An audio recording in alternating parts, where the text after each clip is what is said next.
આજે મહાકુંભનો 16મો દિવસ છે। અત્યાર સુધીમાં 2,39,00,000 ભક્તોએ સ્નાન કર્યું છે। 13મી જાન્યુઆરીથી અત્યાર સુધીમાં લગભગ 17,15,00,000 શ્રદ્ધાળુઓએ સંગમમાં ડૂબકી લગાવી છે। અમોની અમાવસ્યાના એક દિવસ પહેલા ભક્તોની ભારે ભીડને ધ્યાનમાં રાખીને તમામ વિભાગોના અધિકારીઓએ આખી રાત અનેક રાઉન્ડની બેઠક યોજી હતી।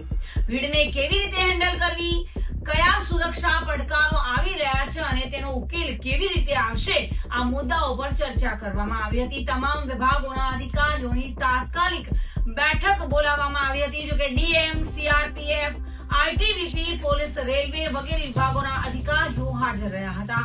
હાઈ એલર્ટ જારી કરવામાં આવ્યું છે અને 20 કિલોમીટર સુધી ચાલવું પડશે અને ઘણી જગ્યાએ ભારે ભીડ જોવા મળી રહી છે। જો કે ભીડે બેરિકેડ તોડી નાખ્યા છે અને સંગમથી 15 કિલોમીટર સુધીનો વિસ્તાર હાલ તો જામ જોવા મળી રહ્યો છે, એટલે કે મહાકુંભ સોળે કળાએ ખીલેલો જોવા મળી રહ્યો છે।